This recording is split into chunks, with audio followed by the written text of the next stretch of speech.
जब एक सिपाही सोने का शहर ढूंढने के लिए अमेजोनिया के खतरनाक जंगलों में पहुंच जाता है, जहां से आज तक कोई भी जिंदा वापस नहीं आया है। क्या ये आदमी सोने का शहर ढूंढकर वापस जिंदा आ पाएगा या नहीं, जानेंगे इस कहानी में। कहानी की शुरुआत में हमें फारसी नाम के एक सोल्जर और उसकी वाइफ को दिखाया जाता है। फारसी की वाइफ को एक बच्चा है जो कि उसकी गोद में है। आज फारसी ने एक हिरन के शिकार की प्रतियोगिता में भाग लिया है, क्योंकि आज यहाँ पर एक बड़े सचिव आने वाले हैं और रात के भोजन में हिरन का मांस परोसा जाएगा और जो भी ये शिकार करेगा उसे सम्मानित किया जाएगा और साथ ही रात में सचिव के साथ उसे भोजन करने का मौका मिलेगा। कुछ दूर तक हिरन का पीछा करने के बाद हिरन जंगल में घुस जाता है, जहां से आगे घोड़ों का रास्ता बंद हो जाता है। इसीलिए सभी अधिकारी वहीं पर रुक जाते हैं, लेकिन फारसी बहुत ही बहादुरी के साथ उस हिरन का पीछा करता है और उसे मार गिराता है। ये देखकर सभी अधिकारी और फारसी का परिवार बहुत खुश हो जाते हैं। इसके बाद फारसी तैयार होकर अपनी पत्नी के साथ उस पार्टी में पहुंच जाता है। पत्नी के साथ डांस करते हुए फारसी की नज़र सचिव पर पड़ती है, जो कि उसके बिना ही भोजन का आनंद ले रहे होते हैं। ये देखकर फारसी को बहुत गुस्सा आता है, इसीलिए वो चुपचाप खड़ा रह जाता है। इसके बाद हम फारसी को 2 साल बाद देखते हैं, जहां पर उससे एक अधिकारी कहता है तुम्हें एक बहुत बड़ी खोज के लिए लंदन जाना होगा। फारसी उसकी बात मान जाता है और अगली सुबह ही लंदन जियोग्राफिकल सोसाइटी पहुंच जाता है, जहां पर वो मिस्टर जॉर्ज और उनके सचिव से मिलता है। फारसी उन्हें बताता है कि वो दुनिया के कोने कोने तक जा चुका है, इसीलिए जॉर्ज उसे बोलीविया का अधूरा नक्शा दिखाते हैं जो साउथ अमेरिका में स्थित है। इस नक्शे में अमेजोनिया के जंगलों में रबर प्लांटेशन का कार्य दिखाया गया है। चूंकि रबर एक बहुत बड़ी कमाई का जरिया है, लेकिन बोलीविया और ब्राज़ील को अपने अपने बॉर्डर की सही जानकारी नहीं है और इस बात को लेकर दोनों देशों के बीच में युद्ध छिड़ सकता है और ये लोग नहीं चाहते कि इसका नक्शा उनके पड़ोसी देशों के द्वारा बनाया जाए। इसीलिए उन्होंने ये काम इंग्लैंड को सौंप दिया है। जॉर्ज अब फारसी से कहता है कि वो इस अधूरे नक्शे को पूरा करे। फारसी इससे पहले भी इस तरीके के कई कार्य कर चुका था, लेकिन इस बार वो अपने परिवार के साथ अपना समय स्पेंड करना चाहता था, इसीलिए वहाँ जाने से हिचकिचा रहा होता है। लेकिन जॉर्ज उसे बताते हैं इस काम में बहुत जोखिम है और उसकी जान भी जा सकती है, लेकिन अगर वो इस कार्य में सफल हो जाता है तो उसे सैनिकी सम्मान मिलेगा, साथ ही उसके परिवार का नाम भी रोशन होगा। दरअसल फारसी के पिता भी एक सैनिक थे, लेकिन उन्होंने अपनी शराब और जुए की लत के कारण परिवार की प्रतिष्ठा खराब कर दी थी। अपने परिवार की खोई हुई इज्जत और सम्मान को पाने के लिए फारसी इस काम के लिए तैयार हो जाता है। अब फारसी ये बात अपनी पत्नी को बताता है तो उसकी पत्नी उससे बताती है कि वो फिर से मां बनने वाली है, लेकिन इसके बावजूद भी फारसी की हिम्मत देखकर वो उसे वहां जाने की इजाजत दे देती है। सुबह होते ही फारसी पानी वाले जहाज से वहां के लिए रवाना हो जाता है। जहाज में उसे एहसास होता है कि कोई उसका पीछा कर रहा है, इसीलिए वो एक सुनसान जगह पर छिप जाता है। अब जैसे ही पीछा करने वाला आदमी वहां पर पहुंचता है, फारसी उसे दबोच लेता है। इसके बाद हमें पता चलता है इस व्यक्ति का नाम हेनरी कॉस्टिन है, जिसे जॉर्ज ने उसका पीछा करने के लिए भेजा है, जिससे उसे पता चल सके कि फारसी वाकई अपनी जांच के लिए वहां जा रहा है। हेनरी फारसी से बताता है कि वो भी उसके साथ वहां जाएगा। आपको बता दें कि हेनरी बहुत ज्यादा शराबी है, इसके बावजूद भी वो राइफल और बंदूक बहुत ही बहादुरी के साथ चलाता है और उसका कोई भी निशान खाली नहीं जाता है। साथ ही उसे बहादुरी का मेडल भी मिल चुका है। फारसी उसकी शराब फेंक देता है और उससे कहता है अब से हम खोज करता हैं और मुझे तुम्हारी पूरी काबिलियत की जरूरत है। हाल ही में फारसी को एक तार मिलता है जिसमें लिखा हुआ था कि उन्हें इस नए देश में रियो वार्डन नदी तक जाना है और उसका स्रोत ढूंढना है, जो कि बोलीविया और ब्राजील की सरहद बनेगा।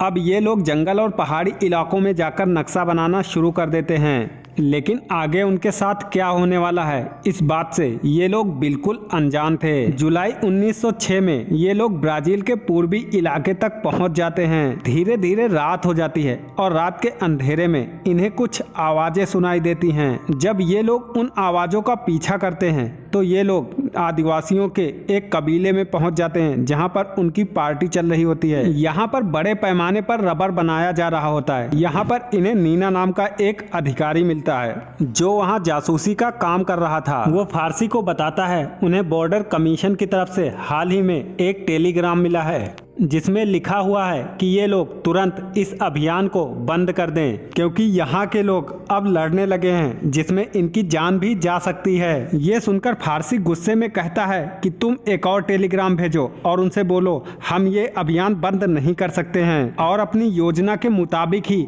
आगे बढ़ते रहेंगे। नीना उसे एक और आदमी से मिलवाता है जिसकी वहाँ पर एक रबर कंपनी है। फारसी उसे अपने बारे में बताता है और उससे कहता है कि उसे कुछ और आदमियों की जरूरत पड़ेगी, साथ ही उसे एक भारतीय गाइड की जरूरत है। इस काम में उस आदमी का भी फायदा था, क्योंकि अगर ओलिविया और ब्राजील के बीच युद्ध होता है तो उसका नुकसान भी हो सकता है। इसीलिए वो अपने ग्रुप से कुछ बंदियों और एक आदमी को गाइड के रूप में देता है। साथ ही उसे चेतावनी भी देता है कि जो भी उस नदी में गया है आज तक लौटकर वापस नहीं आया है। लेकिन इसके बावजूद भी फारसी 3 बड़े बड़े राफ्ट बनवाता है और उस पे खाने पीने का बहुत सारा सामान लेकर निकल जाता है। फारसी किसी भी कीमत पर अपनी खोज को पूरा किए बिना वापस नहीं लौटना चाहता था। धीरे धीरे टाइम गुजरता जाता है और उनका खाना भी खत्म होने लगता है।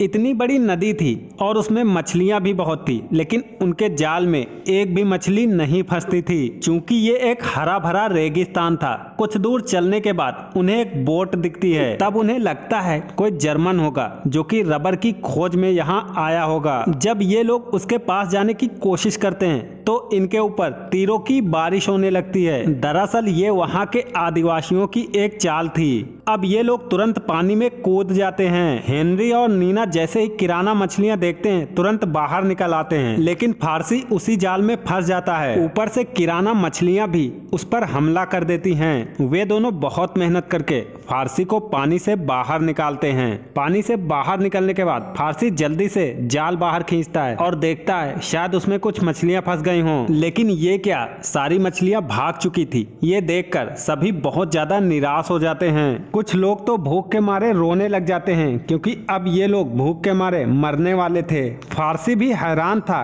कि आखिरकार इस जंगल में ये सब क्या चल रहा है। इसी बीच उनका एक साथी इस सब का जिम्मेदार फारसी को मानता है। दरअसल ये आदमी एक कैदी था, लेकिन कैद में कम से कम उसे भरपेट भोजन तो मिल ही रहा था। लेकिन अब ये लोग फारसी की वजह से भूख के मारे मरने वाले हैं। इससे पहले वो आदमी फारसी पर हमला करता, हेनरी नशे में होने के बावजूद भी अपनी राइफल से उसका कान उड़ा देता है, जिससे सभी लोग डर जाते हैं। तभी उनके सामने वो झरना आ जाता है, जिसे देखने के बाद हेनरी खुशी के मारे पागल हो जाता है, क्योंकि ये पहले गोरे थे जिन्होंने इस नदी के स्रोत को खोजा था। फारसी अपनी आखिरी रीडिंग को पूरा कर ही रहा था कि उसे उसके पीछे से एक आवाज सुनाई देती है। ये एक सुअर था। फारसी अपनी बंदूक निकालकर निशाना लगाता है, क्योंकि ये उसके लिए आखिरी मौका था अपने लिए खाना ढूंढने का। फारसी जैसे ही गोली चलाता है वो सुअर वहीं पर ढेर हो जाता है। ये देखकर सभी लोग बहुत खुश हो जाते हैं, क्योंकि अब इतने दिनों बाद सभी को भरपेट खाना खाने मिलेगा। तभी फारसी को वहीं जमीन के अंदर बहुत पुरानी मिट्टी के बर्तन मिलते हैं, जिससे उन्हें पता चलता है कि यहाँ बहुत पहले इंसानों की एक बस्ती थी। तभी वहाँ पर एक ब्लैक पैंथर आ जाता है, जिससे ये लोग वहाँ से निकल जाते हैं ताकि ये लोग दुनिया को बता सकें कि इन्होंने क्या खोजा है। कुछ दिनों बाद फारसी अपने देश पहुंच जाता है, जहां पर उसके सम्मान के लिए ढोल ताशे बज रहे होते हैं और बहुत सारे लोग उसका स्वागत करने के लिए आए हुए होते हैं। फारसी के दोनों बेटे अब बड़े हो चुके थे। इसके बाद फारसी मिस्टर मैरी से मिलता है। मिस्टर मैरी उससे बताते हैं कि हम सभी आरजीएस में तुम्हारा भाषण सुनना चाहते हैं, क्योंकि वहाँ पर सभी लोग उसकी बहादुरी की ही चर्चा कर रहे होते हैं। इसीलिए अगले दिन आरजीएस में अपने भाषण के दौरान फारसी उन्हीं मिट्टी के बर्तनों का जिक्र करता है और सभी को उन बर्तनों को दिखाते हुए बताता है कि अमेजोनिया में सोने का शहर छुपा है। ये सुनकर वहाँ बैठे सभी लोग उस पर हंसने लगते हैं और उसका मजाक उड़ाने लगते हैं, क्योंकि उन सभी को लगता है फारसी उनसे झूठ बोल रहा है। इसलिए फारसी फिर से अपने दोस्त हेनरी और मैरी के साथ एक बार फिर से सोने का शहर ढूंढने की शर्त लगाता है। लेकिन इस बार फारसी के फैसले से उसकी पत्नी बिल्कुल भी खुश नहीं थी, क्योंकि इतने सालों बाद वो अभी तो लौट कर आया था। लेकिन फारसी लोगों का मुंह बंद कराने के लिए किसी भी तरीके से अपनी पत्नी को फिर से मना लेता है। इसके बाद फारसी 1912 में फिर से अपनी खोज शुरू कर देता है। इस बार मैरी की हालत थोड़ी खराब हो जाती है। उसके भारी बैग के कारण उसे आगे चलने में दिक्कत हो रही थी। लेकिन कुछ दिन चलने के बाद ये लोग उस नदी तक पहुंच जाते हैं। अब एक बार फिर से वही आदिवासी लोग इन पर हमला करने लगते हैं, जिससे कुछ लोग जंगलों में छिप जाते हैं और फारसी एक गाने गाने लगता है,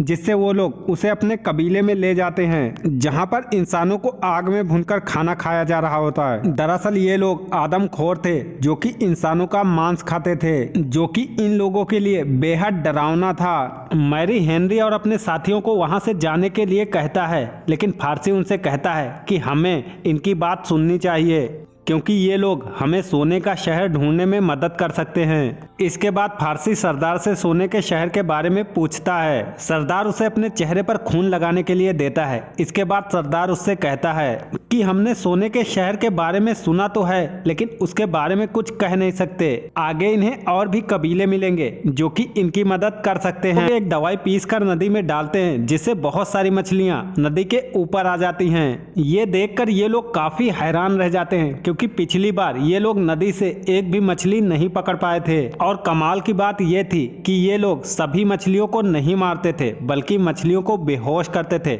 और इन्हें जितनी मछलियों की जरूरत होती थी सिर्फ उन्हें ही पकड़कर मारते थे। इधर मैरी रास्ता भटक गया था और चलते चलते उसकी हालत भी काफी खराब हो चुकी थी। उसके पैर का जख्म काफी ज्यादा इन्फेक्टेड हो गया था, जिससे कि वो मरने की कगार पर आ जाता है। इसीलिए फारसी उसे अपना आखिरी घोड़ा और जरूरत का खाना देकर वापस भेज देता है। इसके बाद बाकी सभी लोग खजाने की खोज में आगे बढ़ जाते हैं। कुछ दूर चलने के बाद फारसी को दो चट्टानों के बीच बहुत सारी इंसानों की खोपड़ियां दिखाई देती हैं, जिससे उसे लगता है कि ये लोग खजाने के बहुत करीब हैं। तभी हेनरी उसे बताता है कि हमें वापस जाना होगा। दरअसल मनी ने उनके साथ धोखा किया था। उनके सारे खाने में उसने तेल डाल दिया था और अब उनके पास सिर्फ 7 दिनों का ही खाना बचा हुआ था। इसीलिए ना चाहते हुए भी सभी को अपनी खोज वहीं पर रोकनी पड़ जाती है, वरना सभी लोग भूख से मारे जाते। इसके बाद सभी लोग शहर जाकर आरजीएस को टेलीग्राम भेजते हैं और कहते हैं कि मैरी बहुत ज्यादा घायल हो गया था, इसीलिए उसे वापस भेज दिया गया है। शायद वो जिंदा भी ना बचा हो। अब हमारा बाकी ग्रुप बहुत जल्द इंग्लैंड पहुंच जाएगा। जब फारसी अपने घर पहुंचता है तो अब उसकी एक बेटी भी बड़ी हो चुकी थी और उसका सबसे बड़ा बेटा जैक अब जवान हो चुका था। कुछ महीनों तक स्ट्रगल करने के बाद मनी भी जिंदा वापस लौट आता है। साथ ही वो इन तीनों पर झूठा इल्जाम लगाता है कि इन्होंने हमें बहुत ज्यादा परेशान किया था और साथ ही हमें जंगल में अकेला ही मरने के लिए छोड़ दिया था। वो फारसी से माफी मांगने के लिए कहता है, लेकिन फारसी माफी मांगने के बजाय इस इंस्टीट्यूट को इस्तीफा दे देता है और कहता है आज के बाद मैं जो भी करूंगा खुद से करूंगा और खुद के लिए करूंगा, और वहां से चला जाता है। घर पहुंचने पर उसकी पत्नी उससे बताती है कि तुम्हारे लिए एक लेटर आया था जिसमें लिखा हुआ था अगर कोई भी ऑफिसर काम पर नहीं है तो उसे तुरंत वार में भेज दिया जाए। अब जैक अपने पिता से पूछता है कि वो हमें फिर से छोड़कर नहीं जाएंगे ना, लेकिन फारसी उससे कहता है अगर ये लड़ाई सच में होती है तो हमें अपने देश की रक्षा के लिए जाना ही होगा। ये सुनने के बाद जैक गुस्से में उससे ऊटपटांग बातें करता है। वो उससे कहता है तुम नाकाम होकर लौटे हो और अब फिर से हमें छोड़कर जाने वाले हो। ये सुनकर फारसी उसे गुस्से में एक तमाचा जड़ देता है, क्योंकि वो मनी की वजह से गोल्डन सिटी ढूंढने में नाकामयाब हुआ था और अब उसका बेटा भी उसे ताना मारता है। इसके बाद फारसी को हम जंग के मैदान में देखते हैं, जहां पर 2 साल जंग के बाद फ्रांस की हालत काफी ज्यादा खराब हो चुकी थी। इस जंग में न जाने कितने लोग मर चुके थे। अभी इंग्लैंड के कुछ लोग बचे हुए थे, बाकी सभी सैनिक युद्ध छोड़कर भाग चुके थे। इसी दौरान फारसी को एक ज्योतिषी मिलती है जो कि उससे बताती है कि बहुत जल्द वो सोने के शहर को ढूंढ निकालेगा। इसके बाद लड़ाई करते हुए मेजर भी गैस का शिकार होकर गिर जाते हैं, जिसके बाद उन्हें हॉस्पिटल में भर्ती करा दिया जाता है। गैस की वजह से मेजर की आंखों में दिक्कत हो जाती है, इसीलिए उन्हें कुछ दिनों तक आराम करने के लिए कहा जाता है। कुछ दिनों बाद फारसी की आंखें जब ठीक हो जाती हैं तो जैक अपने पिता के साथ सोने का शहर ढूंढने के लिए उससे कहता है। फारसी उससे कहता है कि अब मैं बूढ़ा हो चुका हूँ, लेकिन जैक की हिम्मत और जोश को देखकर वो मान जाता है। जैक भी इस खोज पर जाने के लिए अपनी मॉम को मना लेता है। फारसी अपने दोस्त हेनरी को भी इस खोज पर दोबारा जाने के लिए कहता है, लेकिन हेनरी उसे ये कहकर मना कर देता है कि अब मैं नहीं जा सकता, अब मेरे भी बच्चे हैं। फारसी उसे मनाने की बहुत कोशिश करता है, लेकिन हेनरी उसे अपनी लिखी हुई हुई कुछ किताबें देखकर कहता है ये किताबें सोने का शहर ढूंढने में तुम्हारी मदद करेंगी। इसके बाद फारसी इंस्टीट्यूट में ऐलान करता है कि मैं अपने बेटे के साथ सोने का शहर ढूंढने के लिए जाऊंगा और इस अभियान में हम लोग को 3 साल का वक्त लगेगा। इस अभियान का पूरा खर्च उठाने के लिए वहाँ के कुछ न्यूज़पेपर तैयार थे। आरजीएस वाले भी उनकी मदद करने के लिए तैयार थे। इसके बाद ये दोनों एक ट्रक में सामान लोड करके वहाँ से निकल जाते हैं। इस बार इनकी खोज को लेकर 40 मिलियन लोग एक्साइटेड थे और सभी को इन पर पूरा यकीन था। अप्रैल 1925 में ये लोग एमाजोनिया के जंगलों में पहुंच जाते हैं और बहुत ही जल्द उस नदी के पास पहुंच जाते हैं। जंगल में चलते चलते ये लोग उसी कबीले तक भी पहुंच जाते हैं जहां से आगे कई दिनों तक चलते चलते इन्हें कुछ आदिवासी भी मिलते हैं। फारसी को लग रहा था कि ये उन्हें हैंडल कर लेगा, लेकिन ये आदिवासी अलग थे। लेकिन फारसी जल्द ही समझ जाता है कि ये लोग इन पर हमला करने वाले हैं, इसीलिए ये लोग पीछे भागने लगते हैं और आदिवासी भी इनके पीछे भागने लगते हैं। कुछ दूर पीछा करने के बाद दूसरे कबीले के भी आदिवासी आ जाते हैं और उन आदिवासियों को मारकर भगा देते हैं। इसके बाद इन दोनों को पकड़ लेते हैं और अपने सरदार के पास लेकर जाते हैं। जैक पूरी तरीके से डर जाता है और सोचता है कि आज हमारा मरना बिल्कुल तय है, लेकिन फारसी उससे कहता है हमारा विश्वास करो, हमारे साथ कुछ गलत नहीं होगा। वे लोग इन्हें बेहोश करके एक नदी की तरफ लेकर चले जाते हैं और आखिर में हमें एक सच्चा मैसेज दिखाई देता है जो कि आपकी स्क्रीन पर दिखाई दे रहा है। और इसी के साथ ये इंटरेस्टिंग कहानी यहीं पर खत्म हो जाती है।